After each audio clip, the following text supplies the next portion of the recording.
선거구가 이렇게 있으면 거기서 대표자 한 명만을 뽑습니다. 이걸 소선거구제라고 부르고, 예를 들면 이제 아이디어를 좀 내볼게요. 이만큼 되는 어떤 면적이 있어요. 이게 뭐 예를 들면 뭐 어떤 시, A라는 도시일 수 있는데, A라는 도시에서 의원을 총 4명을 뽑는다고 쳐볼게요. 그냥 여기 그냥 A라는 시입니다. A시에서 4명을 뽑을 때, 잠깐만 이거 어떻게 하지? 4명을 뽑으니까 이렇게 할 수 있죠.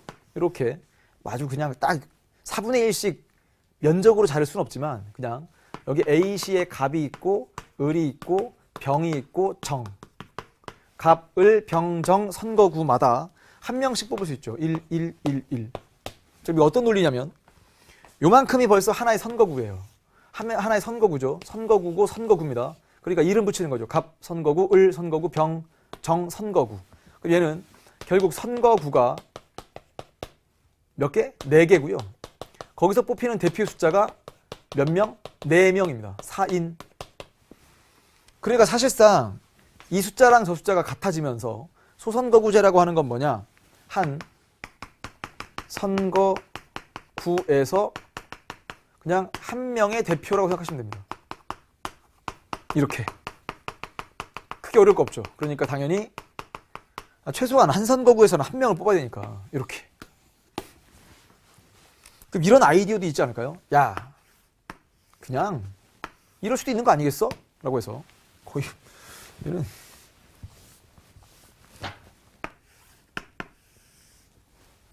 자, 이렇게 돼 있습니다.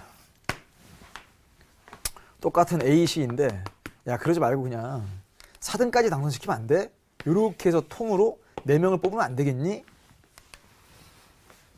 야, 그러면 이거는 이런 건가? 선거구가 하나인가? 그렇죠. 선거구가 1개인데 거기서 뽑히는 대표 숫자가 마찬가지 4명이거든요. 4인. 그러니까 이 숫자가 안 맞죠. 지금 안 맞는 정도가 아니라 1, 4. 만약에 10개면 40명 뭐 이렇게 배수로 나오게 됩니다. 그러니까 여기는 중대선거구제라고 하는 건 그냥 쉽게 말하면 한 선거구에서 2인 이상 대표를 선출한다. 이렇게 적으시면 되는데, 왜 이게 의미가 있냐면 한 명 뽑냐 아니냐가 중요한 겁니다. 다시 한번 1등만 뽑냐 여러 명 뽑냐가 중요한 건데, 그래서 소선거구제랑 중대선거구제만 나누시면 되고요. 원래 개념적으로는 중대선거구제가 뭐 예를 들어서 2명까지 5명, 2명부터 5명까지는 중선거구제, 6명 이상부터는 대선거구제, 이렇게 나누는 경우도 있긴 한데, 그냥 일단은 한 명만 뽑냐 아니냐가 중요합니다. 자, 그려놓고 나면 2번 해볼까요? 2번. 2번은 이랬을 때 어떻게 대표가 결정되는지가 나오거든요. 즉 다른 말로 하면 당선자를 어떤 방식으로 결정할 것인가. 결정 방식. 자, 이렇게 해서 대표 결정하는 방식에는 크게 보면 여기도 A랑 B가 이렇게 있습니다. A랑 B. A. 다수 대표제가 있고요. B는요? B니까 비례대표제. 그래서 B는 아니지만 그냥 비례대표제. 이렇게. 이거만 있나? 잠깐만. 더 있는 거 아니야? 뭐 소수대표제 이런 것도 배웠는데, 지금은 그냥 다수대표제. 그래서 용어 정리를 철저하게 하는데, 이 다수대표제라고 하는 말은 한번 생각을 해보세요. 누가 당선이 됐어요. 학생회장이 당선됐다. 그럼 생각을 해보세요. 다수를 얻은 사람이 떨어지고 소수를 얻은 사람이 당선될 수 있습니까? 다시 한번. 더 많은 표를 얻은 사람이 떨어지고 적은 표를 얻은 사람이 당선될 수는 없어요. 근데 이럴 수는 있어요.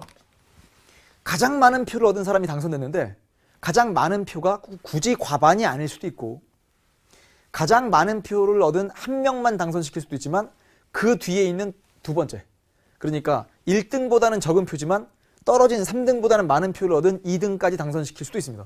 그러니까 여러분 이렇게 생각하셔야 돼요.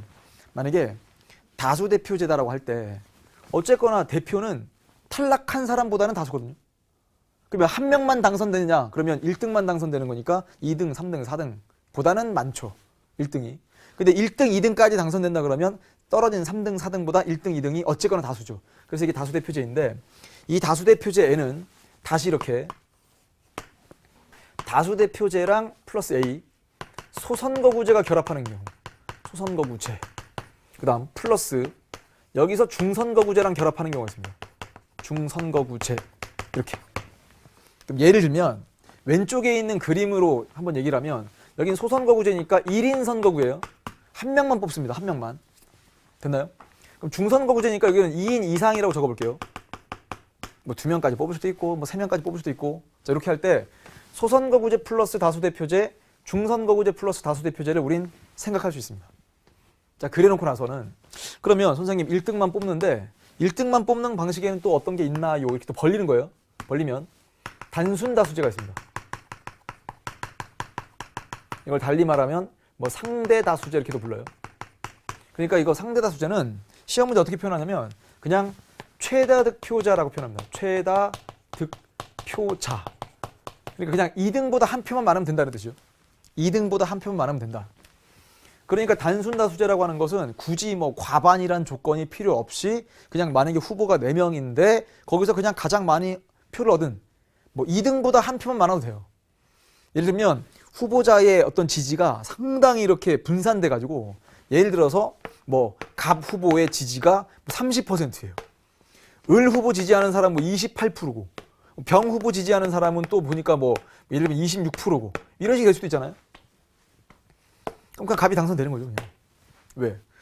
차이 얼마 안 나는데 그게 중요한 게 아니고 한 표만 더 얻어도 당선될 수 있도록 하는 걸 상대 다수 대표제라고 합니다. 아마 여러분이 선거를 떠올리면 가장 직관적으로 생각할 수 있는 게 단순 다수제일까? 뭐 단순 다수제이지 않을까라는 생각을 해보면서 이거 말고는 뭐가 있냐? 자, 이번 강은 절대 다수제까지만 소개하겠습니다. 절대 다수제. 그럼 절대 다수제라고 할 때는 이 절대적인 숫자가 어느 정도냐라고 하면 그거는 뭐 선거에 따라 정할 수 있거든요. 예를 들면 뭐 60%일 수도 있는 거고. 근데 대체로 본다면 문제 풀 때 과반을 많이 냅니다. 예를 드는 거예요. 예를 들어서 과반수 이런 거. 이 조건을 딱 정해놓고 나서 이 과반수라고 하는 절대적인 숫자를 넘지 않으면 다른 방법을 써서라도 과반을 만들어내는 이걸 절대다수제라고 부릅니다. 그러면 이 절대다수제에는 다시 어떻게 나눠지느냐 이렇게 나눠볼게요. 여기에 뭐 스몰 a 여기 결선투표제라는 게 있고요. 선호투표제 먼저 할까요? 선호투표제가 있고요. 이렇게 그 다음 B에 결선투표제라는 게 있습니다. 자, 이것도 우리 교재에 뭐 아주 잘 정리가 되어 있기 때문에 선생님이 차근차근 다음 강에 가서 읽기 자료와 문제를 통해서 차근차근 추가로 설명을 해드릴 건데 일단 기본적으로 여러분들은 뭘 알아야 되느냐? 자, 한번 따라와 보세요. 다수대표제라고 하는 건 대표 결정 방식입니다. 이 다수대표제에는 소선거구제랑 결합하는 것과 중선거구제랑 결합하는 게 있고요. 이 소선거구제랑 결합하는 어차피 한 명을 뽑을 때는 1번의 방식 단순다수제, 2번의 방식 절대다수제가 있다. 그리고 2번의 방식에도 다시 이제 스몰 a와 스몰 b로 나뉠 수 있다. 이제 여기에 뭘 덧댈 거냐면 선호투표제랑 결선투표제를 비교할 겁니다. 단순 다수제와 더불어서. 일단 선호투표제는 우리 교재에 아주 좋은 자료가 있기 때문에 그걸 통해서 좀 할 건데 일단 뜻을 먼저 좀 설명을 하겠습니다.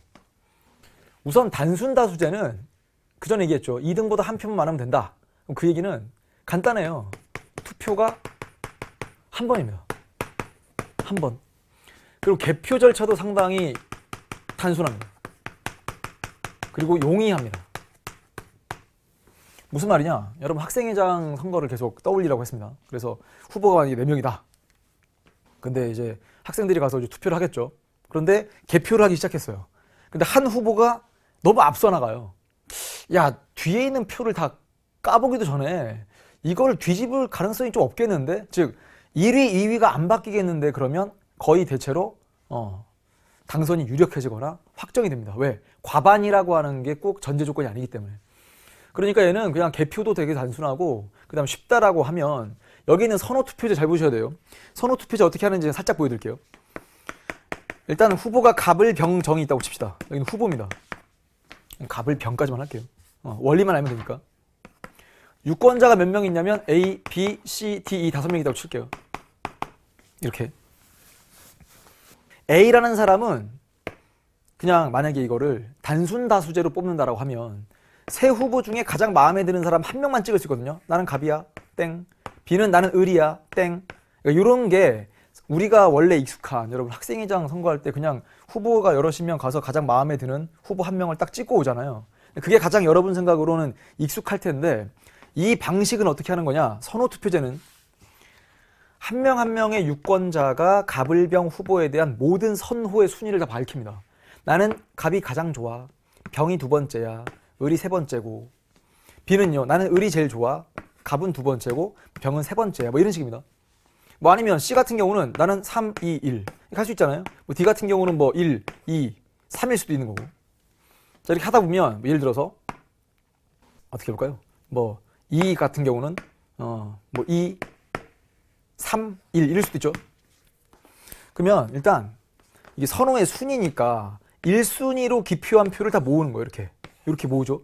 이거 모으죠. 이거 모읍니다. 그려놓고 나서 딱 계산을 해보니까 두 표, 한 표, 두 표네. 이럴 경우에 지금 총 5표 중에서 과반의 득표를 해야 된다 그러면 3표를 얻어야 되거든요. 3표. 근데 3표를 얻은 후보가 없죠. 그럼 3표 얻은 후보가 없을 때는 일단은 꼴찌가 을 아닙니까? 꼴찌의 요 탈락. 자, 그런 탈락. 그리고 꼴찌를 가장 선호한다고 표시한 비유권자의 이 표에 2순위 표로 이걸 넘겨줍니다. 이렇게 넘겨줘요. 그리고 다시 계산해요. 드디어 3대 2. 갑 당선. 이렇게 하는 겁니다. 간단하죠, 여러분? 되게 쉬운데? 그렇죠. 이건 유권자가 5명에 후보자가 3명이니까. 근데 만약에 뭐 국회의원 선거다라고 하면 유권자가 10만 단위가 될 거예요. 뭐 대통령 선거다 그러면 이제는 뭐 유권자가 거의 뭐 1000만 단위가 되지 않겠습니까? 그래서 이게 투표는 딱 한 번인데 지울게요. 투표는 딱 한 번인데 그만큼 개표 절차가 상당히 복잡하다는 특징을 갖습니다.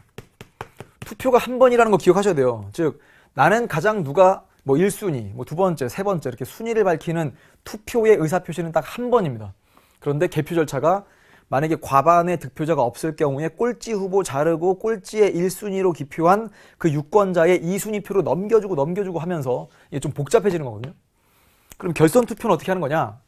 얘는 투표가 2번일 수도 있습니다. 이렇게. 잠깐만 이건 뭐지? 왜 가능성을 여는 걸까? 네, 가능성만 여시면 됩니다. 무슨 말이냐면 이런 거죠. 갑, 을, 병, 정 네 후보가 있어요. 예를 들어서 대통령 선거라고 칩시다. 갑 후보가 40% 얻고 을 이렇게 됐다고 칠게요. 이 상태에서 만약에 단순 다수제로 뽑으면 그냥 갑이 당선되고 끝나죠. 자, 그런데 야 40%니까 이게 갑을 지지하지 않은 사람이 더 많은 상태에 이때 갑이 당선이 되면 당선된 갑도 좀 민망하지 않겠나. 솔직히 뭐 민망함과 큰 상관이 없지만 예를 들면 갑이 딱 당선이 됐어요. 와 축하합니다. 박수 쳐줄 사람보다 에이 뭐야 내가 지지하는 사람이 떨어졌네. 이럴 사람이 더 많은 상황이 돼버립니다. 과반이 안 되면. 그래서 이걸 조금 어려운 말로 뭐 대표의 역설이라고 부르기도 합니다. 암기할 건 아니에요. 그냥 야 우리의 대표랍시고 해서 뽑았는데 오히려 대표가 정말 진정한 대표의 자격이 있냐. 과반이 안 됐으니까 좀 이걸 애매한데 라는 느낌이 들 때를 대표의 역설이라고 부르는데 자 그러면 이럴 수 있잖아요. 야 과반이 안 되니까 일단은 1위 후보랑 2위 후보만 남기고 병과 정을 탈락시킨 뒤에 갑과 을 후보만 두고 두 번째 투표, 결선 투표까지 가보자 라는 거거든요. 그럼 결선 투표까지 간다고 해서 꼭 갑이 이긴다는 보장은 없습니다. 예를 들면 여기 병과 정을 지지하던 이 유권자들의 대다수가 을을 지지하게 되면 이럴 수도 있잖아요. 뭐 45대 55로 을이 이길 수도 있고요. 55대 45로 갑이 이길 수도 있습니다. 이걸 결선 투표라고 부릅니다. 자, 그러면 자, 비교해 볼게요. 투표가 한 번인 건 단순 다수제와 선호 투표제는 공통점입니다. 그런데 이제 또 A와 B의 공통점은 이거죠. 어쨌거나 과반이라고 한다면 과반의 득표를 하도록 하는 장치가 부여되어 있는 게 바로 A, B, 절대 다수제. 이렇게 정리를 하면 우린 이런 생각을 또 할 수 있어요. 아니 그러면 투표가 딱 한 번에 그치고 개표도 단순하고 쉬운 단순 다수제로 뽑으면 될 거를 예를 들면 오스트레일리아의 하원 의원 선거 이렇게 뽑습니다. 예를 들면 프랑스의 대통령 선거 이렇게 뽑습니다. 이거 뭐 하러 가는 거야? 이유가 있죠, 당연히. 그래서 어떻게 비교했으면 좋겠냐면 이 다수대표제, 특히나 이 소선거구제를 기반으로 하는 1번과 2번의 방식을 비교할 때, 자 그냥 적어볼게요. 1번과 2번을 비교할 때, 그러니까 여기는 1번, 2번 얘기하는 겁니다.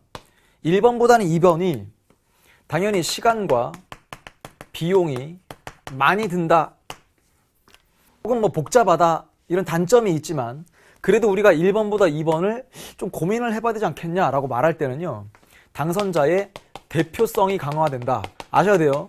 당선자의 대표성이 강화된다는 또 장점이 있다는 얘기입니다.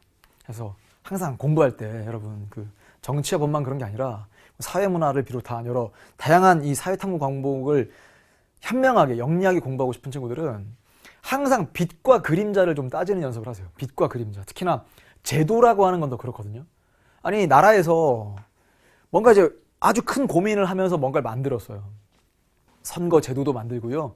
뭐 아니면 여러 다양한 제도들을 만드는데 그럼 그 제도가 절대적으로 좋기만 하냐? 그러길 바라겠지만 이면에는 그림자도 있는 거예요. 그리고 항상 장단점 분석하지 않았습니까? 우리가 장점, 단점. 예를 들면 뭐 대통령제가 뭐 의원내각제보다 훨씬 좋은 거냐? 뭐 좋을 수도 있고 안 좋을 수도 있는데 이게 장점, 단점이라고 비교할 때는 상대적으로 가능성을 열고 분석을 하는 겁니다. 왜 이 얘기를 하는 거냐? 보세요. 야, 1번이 좋은 거야? 2번이 좋은 거야? 말하기에 따라 다른 겁니다. 우린 지금 1번으로 뽑고 있거든요. 1번, 단순 다수제로. 그럼 우리는 야, 투표 한 번에 끝내고 개표 단순, 용의 이걸 좀 더 부각시키는 거고요. 다른 나라들 같은 경우는 선호투표제나 결선투표제를 도입한 이유가 그래요. 좀 개표가 복잡하기도 하고 심지어는 투표가 2번까지 가게 되면 선거 비용이 상당히 많이 들지 않겠습니까? 나라 전체로도. 혹은 대통령을 뽑게 되면 대통령이 확정되는 데까지 시간이 상당히 좀 걸리겠죠. 그럼에도 불구하고 우리는 과반의 대표자를 원한다 이거죠. 과반의 대표자. 우린 대표의 자격을 강화하겠다 이렇게 판단을 내리는 거다. 일단 여기까지 들으시면 됐습니다. 자, 그 다음 이게 전체 국민이에요. 전체 국민들 모두가 다 선거에 참여하는 건 아니고요. 선거권이 있는 국민들이 따로 있죠. 예를 들면 연령으로 따졌을 때 18세 이상이니까 전체 국민 중에 18세 이상 국민들이 유권자가 됩니다. 선거권을 가진 사람들이란 뜻이죠. 그러면 그 유권자라고 해서 모두 선거에 참여하는 건 아니에요. 뭐 누구는 바빠서, 뭐 누구는 관심이 없어서, 뭐 누구는 사정이 있어서 뭐 등등 유권자 중에 일부 투표하러 오지 않는 사람도 있거든요. 그러니까 유권자 중에 투표하러 오는 사람도 있고 투표하러 오지 않는 사람을 뭐라고 하냐면 기권했다 이렇게 부릅니다. 기권표입니다. 기권표는 무슨 뜻이냐면 자신의 투표권, 선거권을 포기했다는 뜻이에요. 그러면 투표하러 온 사람들이 있죠.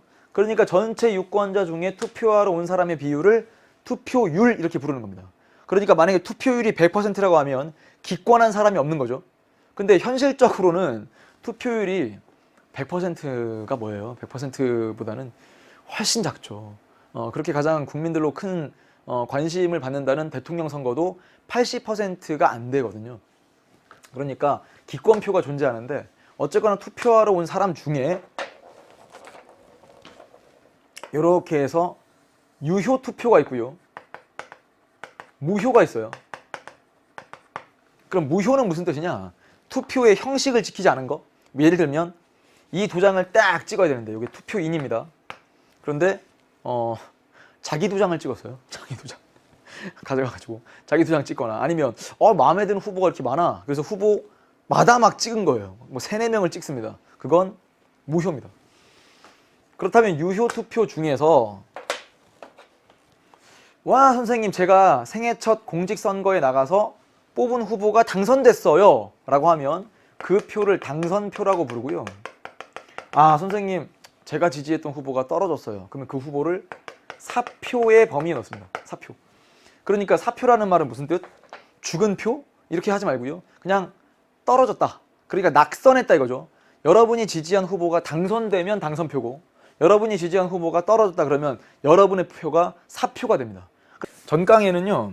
뭘 배웠냐면 이렇게 했습니다. 뭐 1번 선거구제. 자 그러면서 그때는 필기를 이렇게 했죠. A 소선거구제가 있다. 자 그 다음 B 중대선거구제 이렇게 정리했었는데 그러니까 이번엔 필기 방식을 좀 달리 해볼게요. 여기가 중대선거구제라면 복습도 할 겸 추가적인 내용 몇 가지만 정리를 하겠습니다. 소선거구제는 이런 거예요. 작은 선거구에서 한 명을 뽑습니다. 이게 가장 작은 선거구죠. 한 명은 최소한 뽑아야 되니까. 그러면 중대 선거구제는 그냥 예를 들어서 좀 더 넓은 지역에서 2등까지 뽑는다. 3등을 뽑는다. 뭐 4명까지 뽑는다. 전부 다 중대 선거구제라고 분류를 합니다. 원래 이게 학교에서 여러분이 배울 때는 예를 들면 뭐 2명 내지 5명까지 한 선거구에서 2명 내지 5명까지 뽑을 때는 중선거구제, 6명 이상을 뽑을 때는 대선거구제 이렇게 배우기도 하거든요. 근데 지금 당장은 5명까지인가? 6명부터가 맞나? 이게 중요한 게 아니고 한 명만 뽑는가 여러 명 뽑는가 이렇게 나누자고 했죠. 한 명만 뽑는가 여러 명 뽑는가. 자, 그러면서 이런 얘기 한 적 있어요. 전강에. A랑 B 중에 사표 발생 가능성이 더 큰 게 무엇일까요? 이건 전강 끝에 완강 코드로도 정리를 했는데 사표 발생 가능성은 A, 소선거구제가 중대 선거구제보다 더욱더 큽니다. 자, 그 다음 득표율과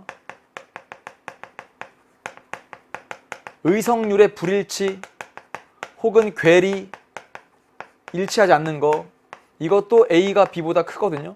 이걸 전강의 완강 코드로 적어보자 라고 말씀드렸고요.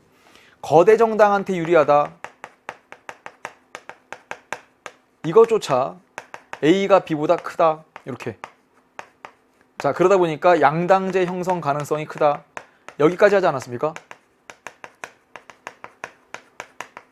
양당제라는 말은 선거 끝나고 나서 정당 파트에 가면 양당제, 다당제라는 말을 또 한번 배우게 될 텐데 일단 여기서는 힘 있는 두 정당 중심으로 의회 의석이 쏠려 있는 현상 이걸 양당제라고 부르고요. 이게 A가 B보다 큽니다. 지금 선생님이 A가 B보다 크다라고 이야기하는 건 소선거구제가 중대선거구제보다 이런 특징들이 더욱더 강하게 나타난다.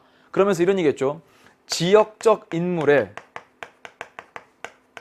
유리하다. 요거는 전강에서 살짝 읽기만 하고 다음 강에 가면 모형으로 좀 더 설명을 하겠다라고 말씀드렸는데 일단 지역적 인물에 유리 이렇게 나오면 A가 B보다 더욱더 유리하다라고 쓰는데 이렇게 해서 요 반대편에 뭐가 적히냐면 지역적 인물의 반대 개념으로 전국적 인물에 유리한가 이렇게 물어봐요. 그럼 얘는 A보다는 B 이렇게 정리를 해야 됩니다. 자, 도대체 이게 무슨 말이냐면 일단 지역적 인물과 전국적 인물이 무슨 뜻인지를 말씀드릴게요. 이렇게 해서 그냥 어느 한 지역이 있어요. 이게 뭐 A 지역이라고 칩시다. A 지역이 이렇게 나눠져 있는데 A 지역 갑, 을, 병이 있다고 칩시다. 이게 뭐 전강에서는 뭐 강남구 갑, 을, 병이라고 얘기했는데요. 어떤 후보자가 정당 이름이니까 그냥 얘는 스몰로 적을게요. 스몰 A 당이 있고요. 스몰 B 당, 여기 C 당, D 당 이렇게 있다고 칩시다. 어떤 사람이 A 당 소속인데 이 사람은 갑이라는 요 지역구에서는 60%의 지지를 얻을 만큼 압도적인 지지를 보이는 한 사람이 있어요. 근데 이 사람이요, 을 지역에 가면 여기서 출마하면 거의 뭐 10%밖에 못 얻습니다. 병 여기서 출마하면 거의 뭐 인지도가 없어요. 그러니까 이런 사람을 뭐라 부르냐? 지역적 인물 이렇게 부릅니다. 지역적 인물. 그러니까 한 지역에서 유독 높은 인지도와 지지율을 보이는 사람을 지역적 인물이라고 부르고요. 전국적 인물은 어떤 뜻이냐? 갑 지역에 나가도 뭐 한 30%의 지지를 얻고 을 지역에 나가도 뭐 한 35%의 인지도가 있고 그 다음 병 지역에 출마를 해도 뭐 한 33% 지지 이렇게 어디서 출마해도 사람들이 충분히 이 사람은 나 들어본 적 있어 라고 생각할 사람들이 일정 정도 존재하는 걸 전국적 인물 이렇게 부르거든요. 그럼 생각을 해볼게요. 만약에 요 좁은 지역에서 갑이라는 지역에서 선거를 한 명만 뽑는 선거 이 소선거구제로 치러지면 A 후보, B 후보 딱 붙었을 때 A가 당선되고 B는 떨어집니다. 맞나요? 그런데 만약에 선거구가 넓어지기 시작해요. 이렇게 넓어지면서 이렇게 해서 전체를 감싸게 되면 이 지역에서 60%, 여기서는 10%밖에 못 얻죠. 여기서는 5%밖에 못 얻죠. 전부 다 100명, 100명, 100명이 있다고 치면 60표, 10표, 5표. A당 후보는. 근데 B당, 전국적 인물은요. 여기서 30표 얻죠. 35표 얻죠. 여기서 33표 얻어요. 그러니까 넓어지기 시작하니까 표가 계속 전국적 인물은 붙고 이렇게 되는 거예요. 넓어지면 넓어질수록. 근데 지역적 인물은 넓어져도 다른 지역에서는 그렇게 높은 인지도와 지지율이 없기 때문에 그걸 지역적 인물이라고 말을 했잖아요. 그러니까 요 선거구가 넓어지면 넓어질수록 표가 차곡차곡 쌓이는 게 전국적 인물이 그렇고요. 지역적 인물은요, 넓어지면 넓어질수록 불리하게 되죠. 그래서 이걸 지역적 인물에 유리한 건 선거구가 작을 때 유리하다. 전국적 인물은 선거구가 넓어지면 넓어질수록 유리할 수 있다. 이렇게 표현을 하는 겁니다. 이거 전부 다 여러분 이론적인 거기 때문에 꼭 그래야 하나요? 라고 물어보면 꼭 그런 건 아니고요. 항상 이론 정리할 때는 그럴 가능성을 두고 하는 거죠. 그러니까 제도에서 나타나는 특징을 정리할 때 지역적 인물에 유리하다 A, 전국적 인물에 유리하다 B 이렇게 정리를 하는 거고요. 자, 다음 한 명만 뽑게 되면 요 작은 지역에서 한 명만 뽑게 되면 후보자가 그렇게 많아질 리가 없잖아요. 근데 2명을 뽑거나 3명, 4명까지 뽑기 시작하면 뭐 전간 끝에서도 말씀드렸습니다만 후보자가 많아지거든요. 왜 그럴까요? 아니 어차피 3등까지 뽑는다, 심지어 4등까지 뽑는다 그러면 내가 1등으로 당선되긴 곤란해도 2등, 3등, 4등 중엔 당선될 수 있을 것 같아 해서 후보 등록하는 사람들이 많아지기 시작합니다. 자, 그러다 보니까 후보자 식별, 우리 이번에 선거에서 후보자가 몇 명 나갔고 어떤 정당 소속이고 어떤 정치적인 이력이 있으며 어떤 공약을 내세우고 뭐 어떤 특징이 있는가 이런 걸 후보자를 구별할 수 있는 가능성, 당연히 후보자가 적은 A가 B보다 더욱더 크다 이렇게 이야기합니다.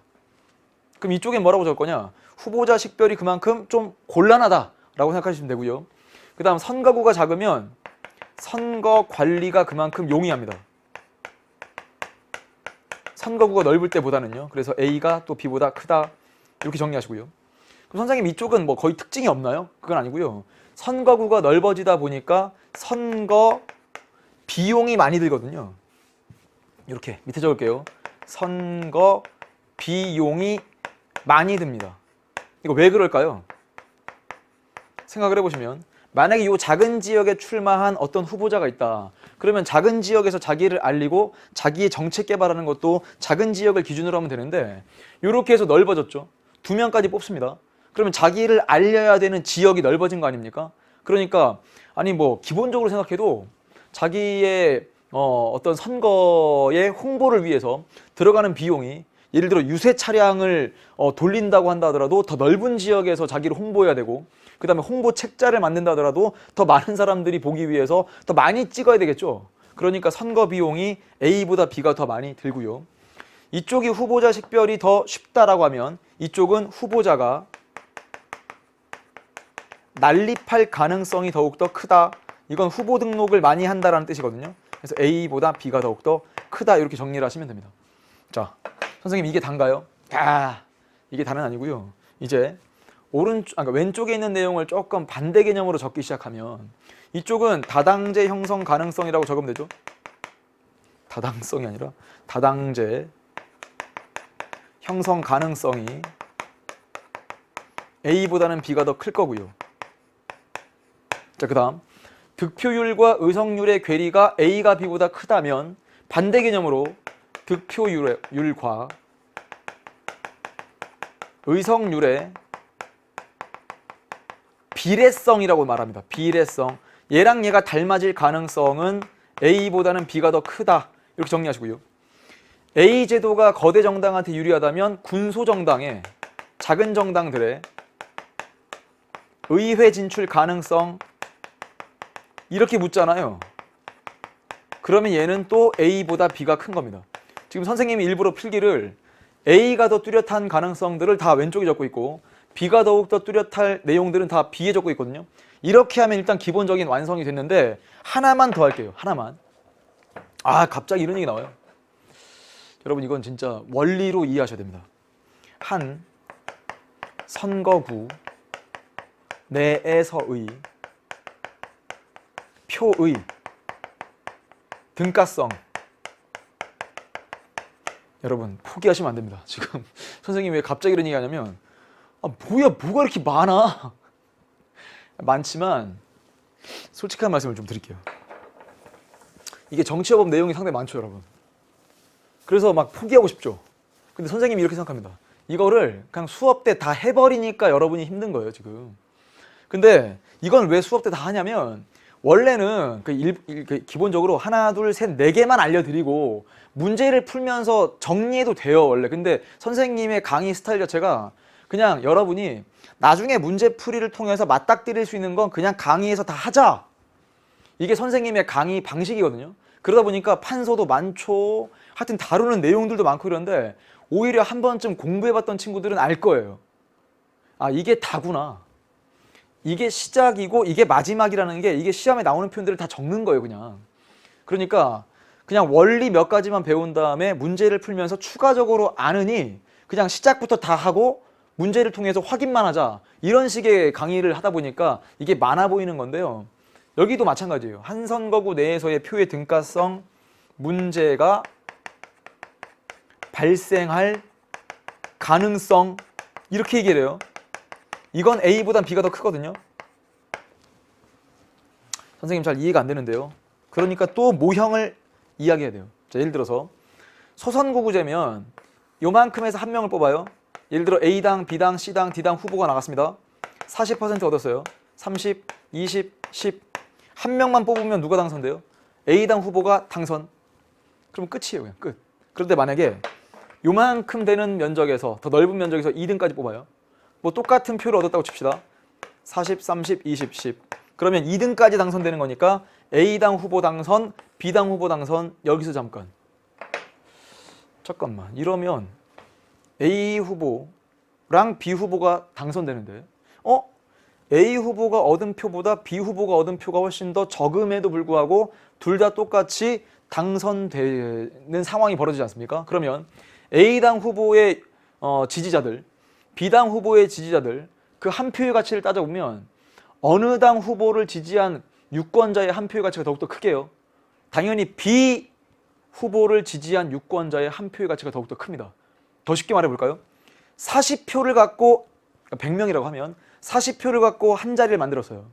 근데 여기는 30표만 갖고도 당선자 한 자리를 만들었거든요. 그러니까 요 한 선거구 내에서 각각의 당선자의 지지자들의 그 유권자들의 한 표의 가치가 달라질 수 있는 가능성은 소선거구제에서 나타나지 않고요. 중선거구제 2명 이상을 뽑기 시작하면 한 선거구 내에서의 그 유권자들의 표의 가치의 차등 문제. 그래서 이걸 달리 말하면 요렇게도 표현합니다. 투표 가치의 차등 문제라고도 써요. 이것도 선생님이 적어드리는 이유는 이렇게도 바뀌어 출제될 수 있기 때문에 그냥 다 적는 것 뿐이에요. 그럼 일단 적어보고 시험장에서 딱 보면 아 이게 그 얘기구나. A당 후보의 지지자들과 B당 후보의 지지자들 어쨌든 40%의 표로 한 석, 30%의 표로 한 석. 그 얘기는 한 표 한 표의 가치가 좀 다르지 않겠어? 라고 지적할 수 있어요. 그래서 한 선거구 내에서의 표의 등가성 문제 혹은 투표 가치의 차등 문제가 발생할 가능성은 A보다는 B가 더욱더 크다. 이렇게까지 정리를 하시면 일단 우리 교재에 있는 내용들, 흩어져 있는 내용들이 다 정리되지 않을까. 자, 살짝만 보겠습니다.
자, 우선 뭐 도표가 나오거나 그냥 숫자가 나오면 바로 그냥 막 긴장하면서 포기해버리는 경우가 있는데 그럴 필요가 없습니다, 여러분.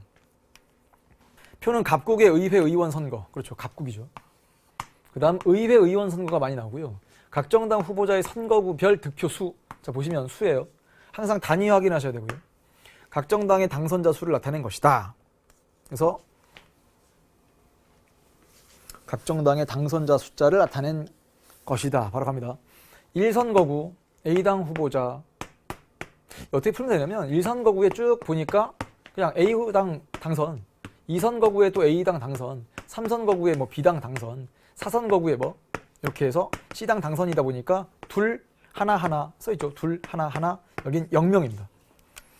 자, 잘 보시면 A당은 과대대표되었다. 이걸 어떻게 따지는지를 알려드릴 겁니다. 과대대표.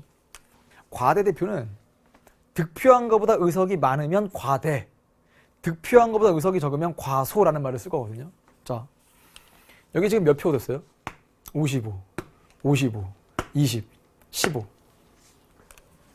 이건 뭐 간단히 생각하면 이렇게도 할 수 있어요. 전체 4석 중에서 4명 중에서 2명이나 나왔죠. 그럼 이걸 의석률로 계산하면 50%예요. 왜? 4석 중에 2석이니까 절반이죠. 됐나요? 근데 가만 보면 50%채 못 얻었다는 걸 쉽게 알 수 있습니다. 근데 이걸 뭐 굳이 계산하면 55, 55, 110이죠. 그 다음에 130이죠. 그 다음 130, 145가 되겠죠. 그러니까 145표를 얻었습니다. 그럼 전체가 몇 표냐면 이렇게 하면 이거 100표죠. 쭉 하니까 여기 100표입니다. 여기도 100표고 여기도 100표입니다. 뭐 굳이 계산하지 않아도 써있어요.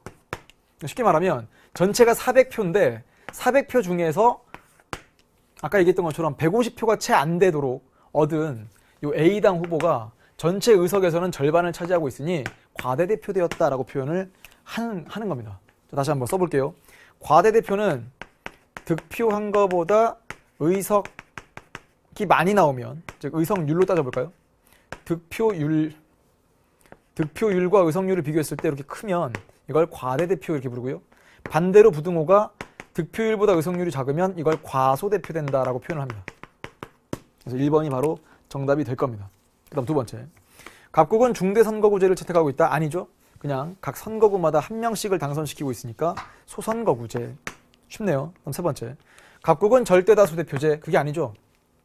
어떻게 알 수 있냐면 이미 이렇게 딱 해서 여긴 과반이고 여기도 과반이고 여기도 과반 55. 전부 다 어쨌거나 과반의 득표를 한 걸 볼 수 있긴 한데 그냥 우리는 어떻게 판단할 수 있냐면 절대다수 대표제면 선호의 순위를 밝히거나 뭐 아니면 결선 투표제로서 2번까지 간다 이런 정보들이 있어야 되는데 얘는 그냥 단순 다수제로서 2등보다 한 표 많으면 되는구나 이렇게 풀어주시면 됩니다. 3번 틀렸고요. 그 다음 네 번째. 3선거구에서 사표가 가장 많이 발생하였다. 여러분 사표는 예를 들면 여기 3선거구 어디 있습니까? 여기죠.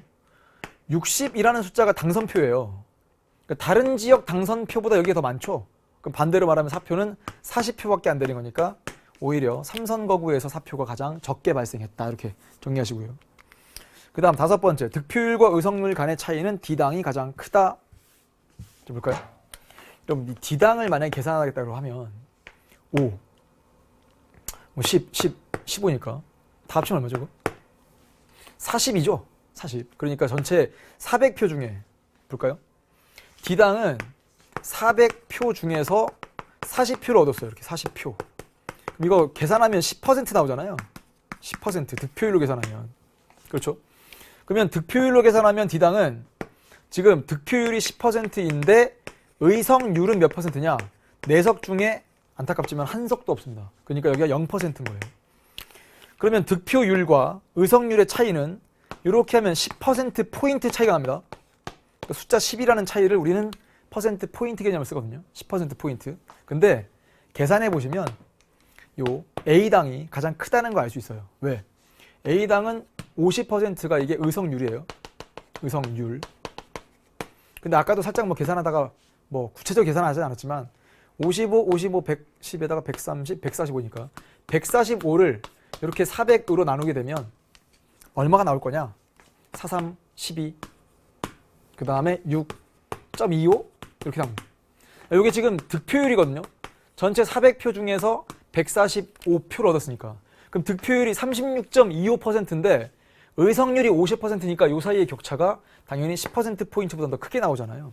그러니까 가장 크다, D당이 가장 크다가 틀렸고요. 계산해 보시면 A당이 가장 크다는 걸 알 수 있을 겁니다. 3번의 정답은 1번이었고요. 다음 4번 문제. 갑국과 을국의 특정 선거구 내에서의 의회 의원 선거 결과인데 각각 한 종류의 선거구제만을 채택하고 있다. 자, 볼게요. 갑국은 A, B, C, D 후보자 쭉 보니까 그냥 A 혼자 당선됐어요. 그러니까 뭐 소선거구제라고 적으면 되고요. 을은요. 후보 스몰 a랑 스몰 b가 다 당선됐습니다. 이걸 중선거구제라고 하고 풀면 되죠. 기억. 갑국의 선거구제에 비해 을국의 선거구제에서 소수의 의사가 정치 과정에 반영되기가 용이하다. 왜? 중선거구제로 가니까 1등뿐만 아니라 2등도 당선되게 되면서 네 그렇죠. 군소정당의 의회 진출 가능성이 커지기 때문에 다당제가 형성될 가능성이 커진다 그러면 소수의 목소리를 대변하는 정당도 의회에 진입할 가능성은 뭐 갑보다 을에서 더 크다. 다음 두 번째. 갑국의 선거구제와 달리 을국의 선거구제에서 그렇죠. 보이죠 이제. 한 선거구 내에서 당선자들의 득표 간 등가성 문제가 발생할 수 있다. 이건 중선거구제 특징이라고 아주 강조해드렸습니다. 그 다음 디귿. 을국의 선거구제에 비해 갑국의 선거구제에서 사표가 더 많이 발생할 가능성이 낮다? 아니죠. 최적의 법칙을 쓰면 소선거구제가 중선거구제보다 사표 발생 가능성이 더 큽니다. 리을. 군소정당의 난립 가능성이 높다? 어디? 그건 갑국보다 을국이. 그래서 리을 틀렸죠. 이것도 그냥 최적의 법칙을 그냥 쓰면 디귿과 리을에서 큰 고민하지 않고 바로 틀렸다는 걸 알 수 있고요. 자, 마지막 문제가 5번인데요. 선거제도예요, 그냥. 소수 유권자의 의사가 의회 의원 선거 결과에 더 많이 반영될 수 있는 가장 좋은 방법. 선거구제로는 가. 대표 결정 방식으로는 나. 그럼 뭘까요? 이게 비례대표 아니겠습니까? 그러니까 대선거구제 플러스 비례대표제. 이거 고르시면 되는 거예요. 이거 선생님 왜 웃냐면요. 자, 보세요. 대선거구제랑 뭐 비례대표제. 그러니까 뭐 중대선거구제랑 비례대표제 4번 고르시면 되는데 자, 이거 보여드리면서 마무리를 하겠습니다. 자, 볼게요.